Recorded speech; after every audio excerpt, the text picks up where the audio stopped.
আমার ভাইরা, আল্লাহ রাব্বুল আলামিন বলে মাজলুমের চোখের পানি বৃথা যাবে না। এইজন্য আমরা যারা মুমিনের 1 নাম্বার গুণ হলো আল্লাহর কথা যখন স্মরণ হবে তখন আর পৃথিবীর র‍্যাব সীতা কোবরা বাহিনী লাগবে না, সে একাই আল্লাহর পথে চলে আসবে। যখন কেউ পৃথিবীর দেখে না অন্যায় করার সময় আল্লাহ দেখে, এই কথাটা মনের উপরে একদিনের সাথে বিশ্বাস করে, ঠিক কি না? তাহলে আমরা এই গুণে গুণান্বিত হব কি হব না? গুনার কাজে যখন যাব তখন এই চিন্তা করব পৃথিবীর কেউ দেখে না, দেখে কে? দ্বিতীয় নম্বর গুণ হলো ওয়াইদা তুলিয়াত আলাইহিম আয়াতুহু যাদাতুহুম ঈমানা। তার সামনে যখন কোরআনের আয়াত তুলে ধরা হবে, ভালো কাজ যখন করবে, 2 রাকাত নামাজ পড়ছে, বাকি 2 রাকাত আবার পড়তে ইচ্ছা হবে, তাহলে বুঝতে হবে আগের 2 রাকাত আল্লাহ কি করছে?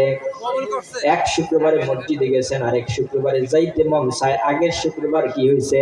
কবুল হইছে। এক রমজানের রোজা রাখছেন, আগামী রমজানের রোজা রাখতে ইচ্ছা করে, তাহলে বুঝতে হবে গত রমজান আল্লাহ কি করছে? পেট যখন বদহজম হয়, বদহজম তো বুঝেন, দুপুরে বদহজম হইছে, রাত্রে খাবার খাইতে ইচ্ছে করবে? কেন? কারণ কি? পেটে বদ হয়েছে। আর যদি দুপুরে খান নাই, ইঞ্জিলটা হলো চায়না না, জাপানি ইঞ্জিল, রাত্রের বেলা বেয়াই দেশি মুরগি দিয়ে রান্না করছে, ভাত প্লেট কয় প্লেট লাগবে? 3 প্লেটের পরও কেউ আরেক প্লেট দাও, ঠিক কি না? আমার ভাইরা বাবারা, যেই মানুষটার ঈমান দুর্বল নয়, সবল ঈমান, আপনি যদি ফজরের নামাজ আদায় করার পরে যোহরের সময় আপনার মসজিদের ভিতরে ঘন্টা লেগে গেছে, তাহলে বুঝতে হবে আপনার ফজরের নামাজ আল্লাহ কবুল করেছে। আর যদি ফজরের নামাজ পড়ার পরে যোহরে ভালো লাগে না, তাহলে বুঝতে হবে আপনার বদহজম হয়েছে, ফজরের নামাজ আল্লাহ কবুল করে না। তাইলে তেলাওয়াত, এই যে দ্বীনের কথাগুলা এখানে আলোচনা হচ্ছে, যাদের ঈমান আছে, বদহজম নাই, তারাই এখানে আসতে পেরেছে, আর যাদের ঈমান দুর্বল তারা এখানে আসতে পারবে না। দ্বিতীয় নম্বর গুণ হলো ওয়া আলা রাব্বিহিম ইয়াতাওয়াক্কালুন। মুমিন যারা হবে তারা সর্বাবস্থায় তাওয়াক্কাল করবে কার উপরে? আপনারা তাওয়াক্কাল আল্লাহর উপরে করেন কিনা? আমার ছেলে যদি জাপান না থাকতো, আমার 14 গোষ্ঠী বাতে মরতো, তাওয়াক্কাল কার উপরে? আল্লাহর। ছেলের উপরে না করলে? আমার জমিন যদি না থাকতো, তাহলে আমার 14 গোষ্ঠী ভাতে মরতো, তাওয়াক্কাল কার উপরে করলেন? কথা কন না, জমিনের উপরে। আমার চাকরি যদি না থাকতো, আমার অবস্থা কাহিল হয়ে যেত, তাহলে তাওয়াক্কুল করলেন কার উপরে? আমার ভাইরা, তামাম দুনিয়াতে যারা আলেম, যারা প্রকৃত মুমিন, সুখে এবং দুঃখে, জীবিত এবং মৃত সব অবস্থায় তাওয়াক্কুল করে কার উপরে? আল্লাহর। আমার বাংলাদেশের মধ্যে কোরআনের কথা বলতে গিয়া, কোরআনের রাজ কায়েম করতে গিয়া, নামাজ প্রতিষ্ঠা করতে গিয়া এমন মানুষ ফাঁসির কাস্টে জীবনটা ঝুলিয়ে দিয়েছে, আর ওরা তাওয়াক্কুল করছে কার উপরে? আল্লাহর।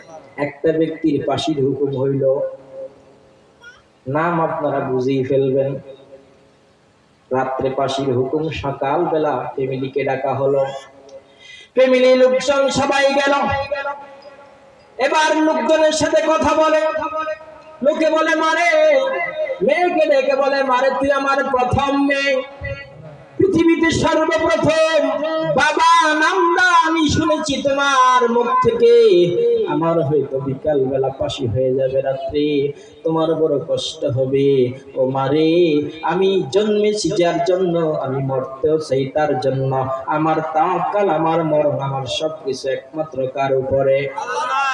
ইন্নাল্লাযীনা ক্বালু রাব্বুনাল্লাহু সুম্মা ইসতাকামু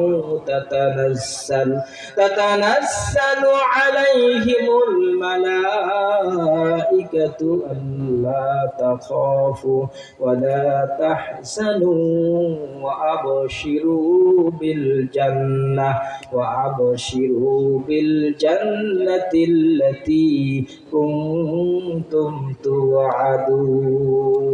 মুমিন যারা হবে তারা তাওয়াক্কুল ভরসা সীসা ভাঙা প্রাচীরের মতো হবে।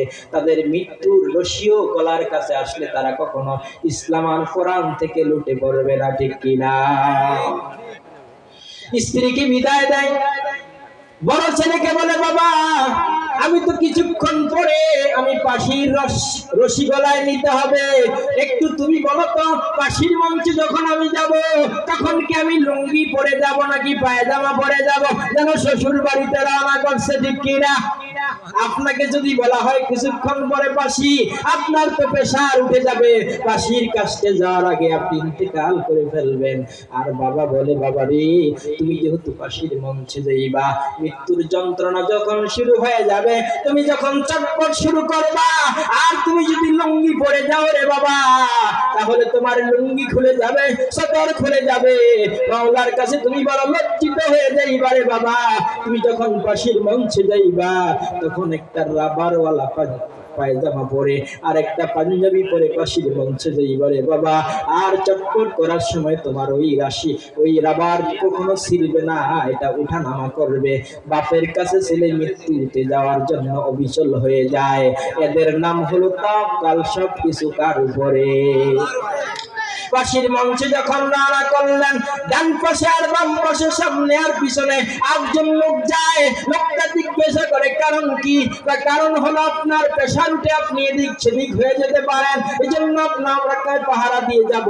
তখন বললেন না না না, আমাকে এভাবে দিতে হবে না, আমি হেঁটে হেঁটে আমার মাওলার সাক্ষাতে আমি চলে যাব, সুতরাং আমার কাছে তোমরা কেউ থাকার প্রয়োজন নাই।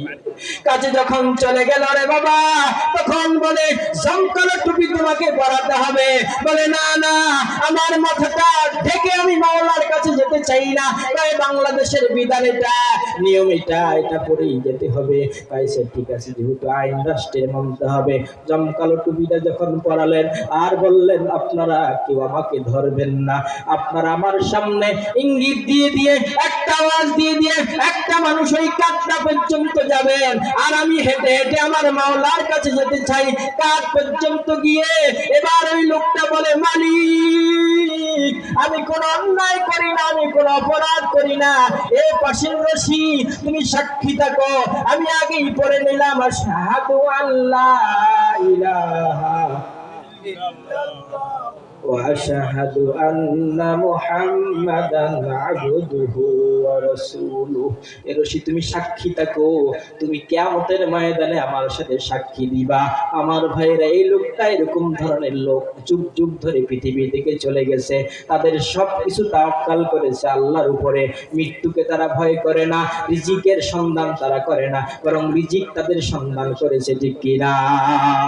এমন দলের সাথে এমন কাফেলার সাথে আমরা সংযুক্ত হতে চাই কি চাই না? খুঁজে বার করবে। আলু ক্ষেত চাষ করলে গিয়ে জিজ্ঞাসা করেন কোন ওষুধ দিলে ভালো আলু হইব, কোন ওষুধ দিলে দাম ভালো হইব। জান্নাতে যাওয়ার জন্য আপনি কেন সংগঠন তৈরি করবেন খুঁজবেন না, আপনি দল খুঁজবেন না, আপনি আলেম খুঁজবেন না, কোন দলে গেলে কোথায় গেলে আমি জান্নাতের জ্ঞান পাবো, আমার মৃত্যু মরণ সবকিছু আল্লাহর জন্য আমি সঁপে দিব, সেইটা আপনি খুঁজবেন না। আল্লাহ জিজ্ঞাসা করবে আর বাদশাদের বাড়ি দিবে। তাই হুজুরেরা জান্নাম নাই করছে বাড়ি দুইটা, আর যে না জান্নাম নাই করছে তার বাড়ি হইলো একটা। কোনায় পাইছেন এই ফাইজলামি? আল্লাহ রাব্বুল আলামিন নবীদের মাধ্যমে জানিয়ে দিয়েছেন তালাবুল ইলমি ফরিদাতুন আলা কুল্লি মুসলিম ওয়াল মুসলিমা। এই পৃথিবীর নরনারীরা তোমাদের জন্য জ্ঞান অর্জন করা ফরজ, এটা আল্লাহর এক নাম্বার অর্ডার। তাহলে যারা জানলো আলেম তারা এক নাম্বার অর্ডারটা পালন করছে কি করে নাই? কথা কোন না আপনি করছেন নি? একটা দাঙ্গা। এজন্য আজ থেকে আমরা কোরআনের ছাত্র হব কি হব না? ইমাম সাহেবের বেতন প্রতি মাসে দেন কি দেন না? তারাবির পয়সা দেন কি দেন না।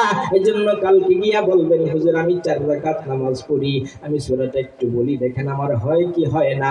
আপনার বেতন দিয়ে শেষ চলে, আর তার থেকে আপনি জান্নাতের যাওয়ার জন্য রাস্তা খুঁজলেন না। আপনার মতো ব্যাককল পৃথিবীতে আর কেউ হতে পারে না, ঠিক কি না? বলবেন তো কালকে ইমাম সাহেব গিয়ে যে হুজুর আমি 4 রাকাত নামাজ পড়ি দেখেন তো হয় কি হয় না, বলবেন তো? আমার ভাইরা, আল্লাহ রাব্বুল আলামিন বলেন 4 নম্বর গুণ হলো আল্লাযীনা ইয়াকিমুনাস সালাত ওয়া মিম্মা রাযাকনাহুম ইউনফিকুন। আল্লাযীনা ইয়াকিমুনাস সালাত, সমাজের ভিতরে নামাজ প্রতিষ্ঠা করা। আজ হাজী সাহেব গোপনে গোপনে মসজিদে চলে যায়, আর তার ঘরে দামড়া মেয়ে আর ছেলে ঘুমায়, একবারের জন্য ডাক দেয় না, ঠিক কিনা? কথা বলেন না কেন? কিয়ামতের ময়দানে আল্লাহ বলছেন, কোরআন বলছেন وقال الذين كفروا ربنا أرنا الذين أضلانا من الجن والإنس نجعلهما تحت أقدامنا ليكونا من الأسفلين। আজকে যেই ছেলের জন্য নামাজ কাজা করে কামাইলেন, যেই মেয়ের জন্য নামাজ কাজা করে আপনি ইনকাম করলেন, যেই স্ত্রীর জন্য মাথার ঘাম পায়ে ফেলে আপনি ঘরে গেলেন, সেই স্ত্রী সেদিন না বলবে আল্লাহ আমার তো হাতে মসজিদে চলিয়ে গেছে, একবারও তো আমার জায়গায় না, গোপনে গোপনে চলে গেছে, এতারে দ্বারা জান্নাত হবে না, আমার দ্বারা আনেন পায়ের তলে পারে আইনে আজকে কতক্ষণ মরে আনি, তারপরে আমার জাহান্নামে নিবে। আজকে যদি আপনার ঘরে আগুন লাগে, আপনার সন্তান যদি ঘুমিয়ে থাকে, আপনি দাঁড়িয়ে দাঁড়িয়ে দেখবেন না, চিৎকার দিবেন? দাঁড়িয়ে দাঁড়িয়ে দেখবেন না? কে এলাকাবাসীকে কোথায় আমার কলিজার টুকরা জাহান্নামের নয় দুনিয়ার আগুনে পুড়ে ছারখার হয়ে যায়, অথচ আমরা কোরআনে চোখ দিয়ে দেখতেছি আপনার সন্তান জাহান্নামের আগুনে জ্বলার জন্য তৈরি হয়ে গেছে। এই জন্য আসুন না, দেশ নয়, এলাকা নয়, আপনার ঘর আপনি কন্ট্রোল করেন, কারণ কিয়ামতের ময়দানে দায়িত্বশীল হিসেবে আপনাকে জবাবদিহিতা করতে হবে, ঠিক কিনা? এই যে দেখেন না নরসিংদীতে 2টা দিছে, ডাইলের টাকা চাইছে দিতে পারে না, পরে 2টা দিছে, প্রথমটা দেওয়ার পরে 8 টাকা সামনে, দ্বিতীয়টা দেওয়ার পরে ইন্নালিল্লাহ হয়ে গেছে। বাপ ছেলেকে কুড়াল দিয়ে কবিয়ে ডাইলের টাকার জন্য মেরে দিছে। এই ইতিহাস বাংলাদেশে আছে কি নাই? আপনাকেও ধরতে পারে। এই জন্য আগে ত্রুটি টেনে ধরেন, কাঁসায় নানোয়ালে বাস, পাকলে করে ঠাস ঠাস, নরম থাকতেই ধুলান। আমার ভাইয়েরা, নামাজ শুধু একা পড়লে চলবে না, নামাজ প্রতিষ্ঠা করতে হবে। আর প্রতিষ্ঠার জন্য যারা যুগে যুগে জীবন দিয়ে গেছে, এখনো যারা জীবন দিতে প্রস্তুত নামাজ প্রতিষ্ঠা করার জন্য সমাজে, তাদের দলের ভিতরে, তাদের কাতারের ভিতরে আমাদেরকে শামিল হতে হবে, ঠিক কিনা? তাদেরকে সহযোগিতা করতে হবে, ঠিক কিনা? এই জন্য আল্লাহ রাব্বুল আলামিন বলেন এবার 5 নম্বর গুণ হলো আমি তোমাকে অর্থের মালিক বানিয়েছি, আর এই অর্থগুলা এমন জায়গার ভিতরে খরচ করো না যেই জায়গার ভিতরে মমতার ড্যান্সের জন্য সব পাগল হয়ে যায়। এমন জায়গায় খরচ করো না। কোন জায়গায় খরচ করবা এমন জায়গা আমার আল্লাহ জানিয়ে দিয়েছেন, ঠিক কিনা? কালেকশন করবো না, না আমি কালেকশনের জন্য না। রব্বুল আলামিন বলছেন এই 5টা গুণ যাদের মধ্যে থাকবে, 1 নাম্বার পুরস্কার কি বলেন দেখি? ভুলে গেছেন? এমন ছাত্র হলে চলবে না। 1 নাম্বার পুরস্কার হলো মালিকের কাছে, আল্লাহর কাছে একটা চেয়ার বানিয়ে, একটা ঘর বানিয়ে আপনাকে সেখানে আল্লাহর পাশে বসাবে।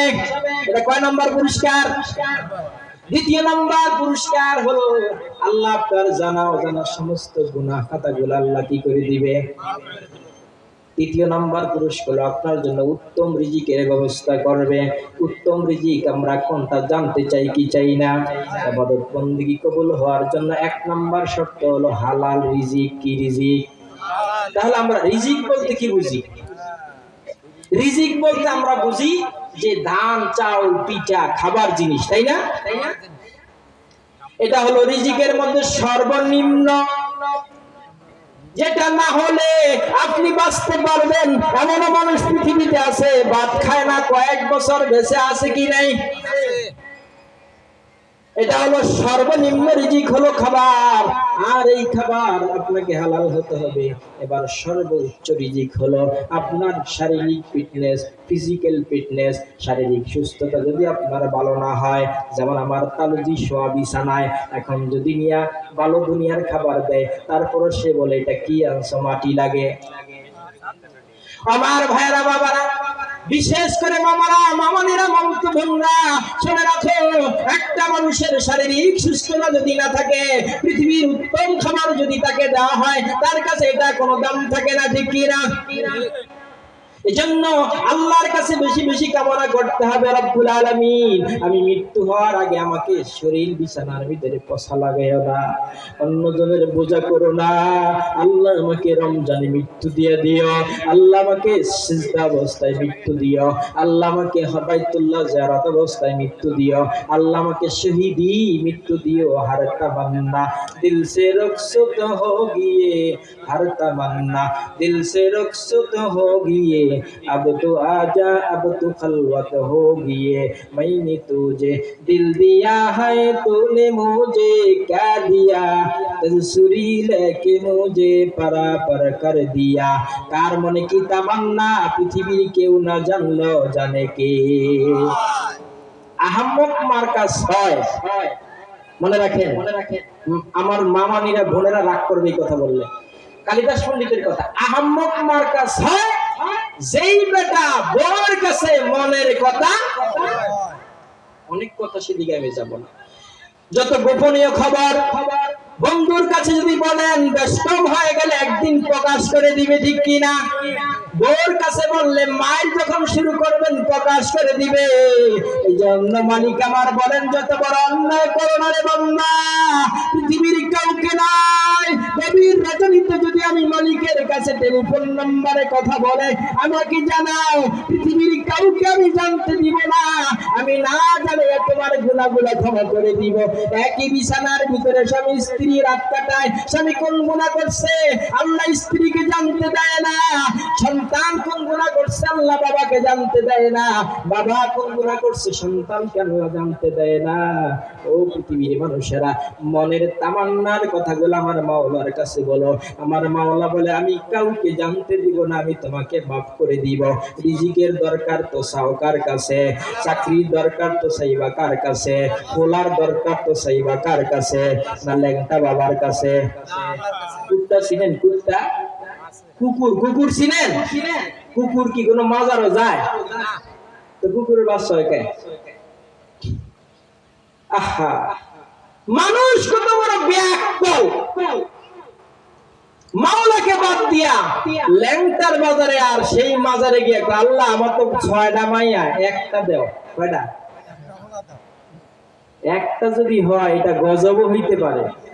এই জন্য রব্বুল আলামিন দোয়া করছেন, শিখিয়ে দিয়েছেন আল্লাহর কাছে চাইতে হবে, রব্বি হাবলি মিনাস সালিহিন, আল্লাহ এমন সন্তান আমাকে দাও যেই সন্তান আমার জন্য কল্যাণকর হবে, ঠিক কিনা? তাহলে রিজিকের 2 নাম্বার স্থল হলো ফিজিক্যাল ফিটনেস, শারীরিক সুস্থতা। এবার সর্বোচ্চ জানলাম, সর্বনিম্ন জানলাম, এবার তাফসীরের ভিতরে আসছে সর্বোত্তম রিজিক। সর্বোত্তম রিজিক হলো নেককার স্ত্রী, আর গিয়া হলো নেককার সন্তান। কি স্ত্রী? নেককার স্ত্রী, আর হলো নেককার। এখন সময় সংকীর্ণ, নেককার স্ত্রী কাকে বলে? নামাজ পড়ে, পর্দা করে, বোরকা পরে, এটাই তো নেককার স্ত্রী, ঠিক না? নেককার স্ত্রীর গুণ হলো 4টা। কয়টা? কয় গুণ? 1 নাম্বার গুণ হলো নেককার স্ত্রী যারা হবে, তার স্বামী যখন ঘরে ঢুকবে, স্ত্রীর ব্যবহার আচার আচরণ দেখে স্বামী খুশি হয়ে যাবে, সন্তুষ্ট হয়ে যাবে। হাতের বাজারটা স্বামী স্ত্রী মুস্কি হাসি দিয়া গ্রহণ করে নিয়ে আসবে, আর স্বামী খুশি হয়ে যাবে। এটা হলো নেককার স্ত্রীর 1 নাম্বার গুণ। স্বামী দেখলে সে মুস্কি হাসবে, খুশি হয়ে যাবে। আর আমার দেশের স্ত্রীরা আলু 1 কেজি নিয়ে বাজারে ঢুকলে, বাসায় ঢুকলে কয় আগে আলু তারপরে ঘর, ঠিক কিনা? কথা কন না কেন? এই জন্য গোসল করে না 6 দিনে একবার, খাদাস সাজে না সুজে না, এই জন্য স্বামীরা পরকীয়ার ভিতরে চলে যায়, ঠিক কিনা? এই জন্য নেককার স্ত্রী যে হবে 1 নাম্বার গুণ হলো রে ও বাবানীরা, ও খালারা, ও ভাইরা, ও আপারা, শোনেন, 1 নাম্বার নেককার স্ত্রীর গুণ হবে স্বামীর সাধ্য অনুযায়ী সে সেজে গুজে থাকবে, স্বামী তার উপরে খুশি থাকবে। 2 নাম্বার গুণ হলো স্বামী যা পছন্দ করবে স্ত্রীও তা পছন্দ করবে। আগেকার দিনে আমরা দেখতাম আমার বাবারা, আমার চাচারা বাজারে গিয়া শাড়ি আনতো, জুতা আনতো 4-5 জোড়া, যেটা ভালো লাগতো এটা রাখতো। আর এখন আনলে কয় বাজারে গেছো, চোখ তোমার নাই, এটা কি আনছ তুমি, বাদ আমি একটু গিয়া ঘুরে আসি। একটার নাম হইল মহিলা, আর যেটা বাজারে যায় আর ঘুরে ওটার নাম হলো মিস্টার মহিলা। 3 নম্বর গুণ হলো স্বামী যা পছন্দ করে স্ত্রীও তা পছন্দ করবে। স্বামী স্ত্রী পছন্দ করে পৃথিবীতে, স্বামী পছন্দ করে বিয়ার পরে তার মায়েদেরকে নিয়ে একত্রিত থাকবে, কিন্তু স্ত্রী এটা পছন্দ করে না, ঠিক কিনা? কথা কন না কা? পছন্দ করে কিনা? না না, পছন্দ করে না। আমার গাজীপুরের ভিতরে বুইরা বুড়ি বৃদ্ধাশ্রম বেশি, কোন এক বৃদ্ধাশ্রমের ভিতরে কোন এক আলেম যখন ঢুকার পরে গিয়ে দেখে একটা লোক ইউনিভার্সিটির শিক্ষক তার মার কাছে গিয়ে যখন দাঁড়ালো, আর সেই বুড়ি মহিলাটা বললে, বাবারে আজকে কয়েকদিন যাবত এই ফ্যানটা মাথার উপরে ঘুরে না, আমি ঘুমাইতে পারি না, আমার কাছে তোমার কাছে ওসিয়ত হলো আমি যখন মরে যাব তখন তুমি এখানে একটা নতুন ফ্যান লাগাইবা। ছেলে কয়, মারে তুমি মরার পরে কেন? কয়, মরার পরে জন্য, কারণ তুমি যখন ছোটবেলায় ছিলা তখন কিন্তু ফ্যান ছাড়া তোমার ঘুম আসে না, বাতাস করা ছাড়া তোমার ঘুম আসে না।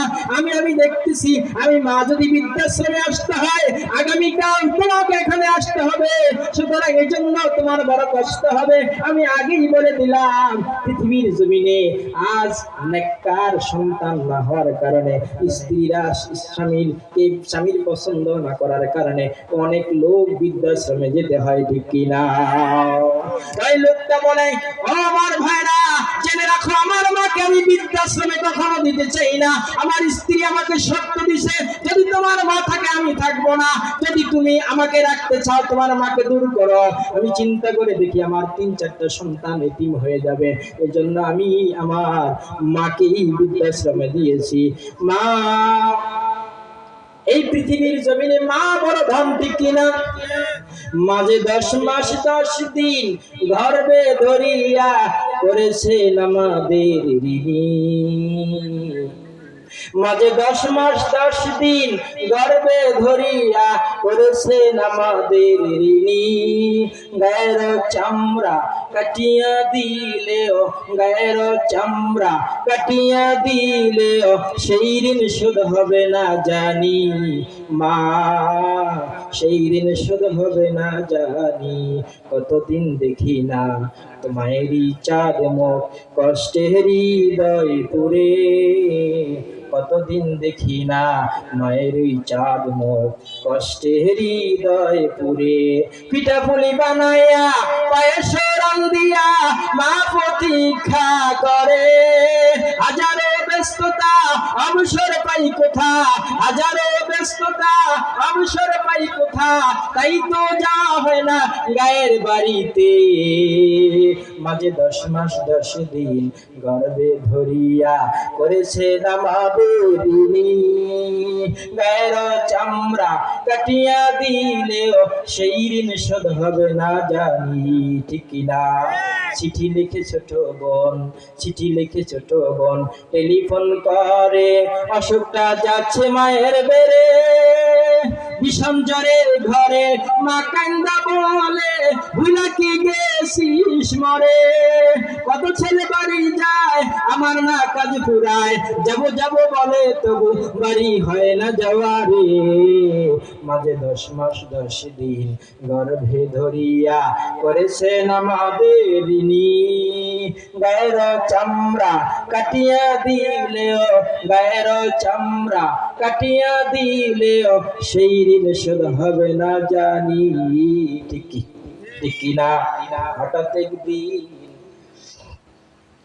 একদিন রাত দুপুরে একটা খবর এলো, সবকিছু আছে আগেরই মতো, সবকিছু আছে আগেরই মতো, মা হারিয়ে গেল। এখন আর পথ ছায়া, এখন আর পথ ছায়া, থাকে না কেউ বসিয়া। আমার ভাইরা যারা বিদেশ থাকে, সন্তান যখন চলে যায় তখন কিন্তু অন্যরা একটু একটু এগিয়ে যায়, আর মা জননী যতক্ষণ পর্যন্ত সন্তানকে দেখা যায়, এমনকি সন্তানের গাড়িটা দেখা যায়, ততক্ষণ পর্যন্ত চোখের পানিগুলো ঝরে পড়ে, ঠিক কিনা? এখন আর পথে ছায়া, থাকে না কেউ বসিয়া, তাই তো কষ্টের হৃদয় ঘুমরে মরি। মা মা আমার জনম দুঃখিনী মা, ঠিক কিনা? এই জন্য আমাদের দেশে বৃদ্ধাশ্রম হওয়ার এক নাম্বার কারণ হলো সন্তান চায় নিজে যা খাবে যা পড়বে মারে আর বাবার নিয়ে থাকবে, কিন্তু স্ত্রীরা চায় তার সাথে থাকতে না, ঠিক কিনা? তাইলে স্ত্রীর দ্বিতীয় নাম্বার গুণ হলো স্বামী যা পছন্দ করবে স্ত্রীও তা পছন্দ করবে, ঠিক কিনা? আমার ভাইয়েরা বাবারা, স্ত্রীর তৃতীয় নাম্বার গুণ হলো সাজবো তো স্বামীর জন্য সাজবো। কার জন্য? আমার দেশে কার জন্য সাজে? এত দামি সৌদি আরব থেকে স্বর্ণ গয়না শাড়ি আনছে, সুকেশের ভিতরে লুকিয়ে রাখছে, একদিনও স্বামীরে পয়দা দেখায় না। যেই দিন মামতো ভাইয়ের বিয়ার দাওয়াত পাইছে, আটা মাখার জন্য বিউটি পার্লারে চলে গেছে, মন ইচ্ছা মতো সাজলো, আর পেট পিট সব দেখাইয়া ওই রাস্তার যুবকের দেখাইলো, ঠিক কিনা? স্বামীর জন্য সাজে না। ও মা বোনেরা, আপনি সাজবেন তো কার জন্য? কথা কন না কেন?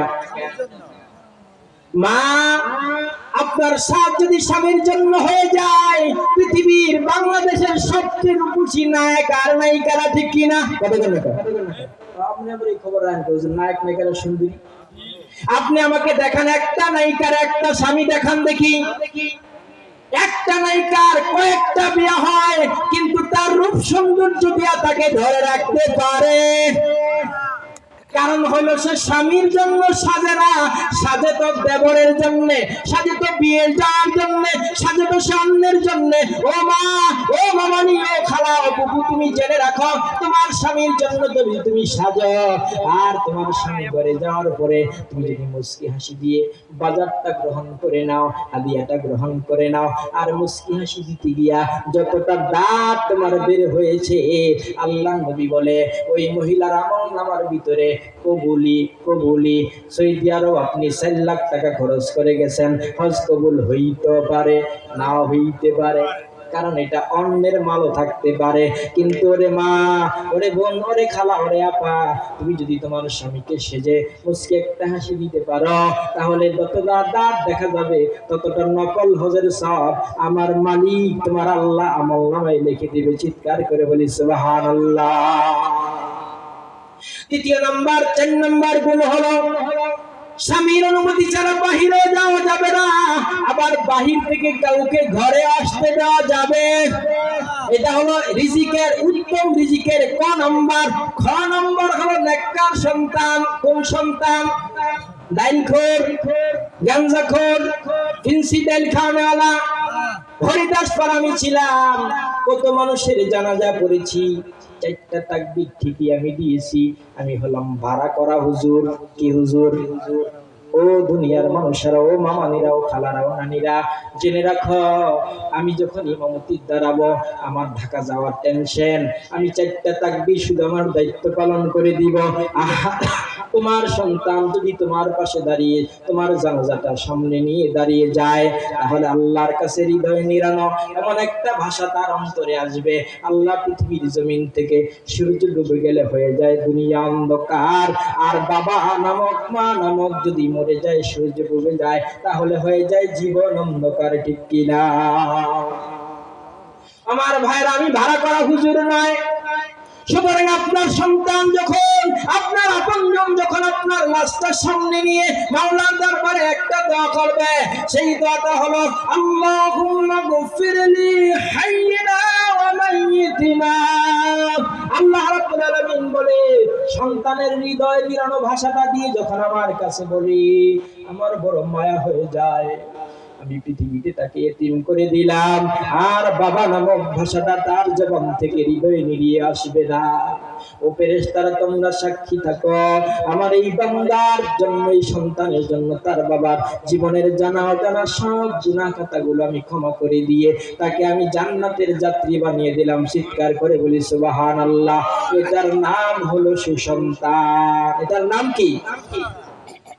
আমার ভাইরা, যাদের মা বাবা নাই তারা বলবেন, হুজুর আমি তো পারি না, আমি হুজুর হইতে পারি নাই, হাফেজ মুফতি হইতে পারি নাই। আপনার ছেলে ইঞ্জিনিয়ার হয়ে, আপনার ছেলে ব্যারিস্টার হয়ে, কিন্তু আপনার ছেলে যদি আপনার জানাজানা পড়তে পারে, এটাই আপনার জন্য সবচেয়ে বড় সফলতা, ঠিক কি না? এজন্য রিজিকের মধ্যে উত্তম রিজিক হলো নেককার সন্তান। কারণ পৃথিবীর সবচেয়ে দামি খাবার নিয়ে ঢাকা সোনারগাঁও হোটেলে আপনি বসছেন, সবচেয়ে দামি খাবার নিয়ে একটা টেলিফোন গেল আপনার বোর। কি টেলিফোন? আপনার করমউদ্দিন গাঞ্জা খাইয়া রাস্তার ভিতরে পড়ে রইছে, আর গাড়ি আইসা উপর দিয়ে ডইলা ডাইন পটা শেষা বেসা করে ফেলছে। ওই খাবারটা আপনার ভিতরে যাবে কিনা? কথা কন না কে? কারণ হলো এই, আপনার ওই খাবার, দামি খাবারটা আপনার জন্য বিষ হয়ে যাবে। ওই খাবারটা আপনার জন্য বিষ হয়ে যাবে। আর যদি তৈরি করতে পারেন সালে আহমদ তাকরিম, আপনি যদি তৈরি করতে পারেন নেককার একজন সন্তান, সন্তানের সুসংবাদ যখন আপনি শুনবেন, বাংলাদেশের সবচেয়ে নিম্ন খাবার শুটকি, আলু ভর্তা, ডাল, ওইটাও আপনার কাছে বেহেশতের খাবারের মতো লাগবে, ঠিক কিনা?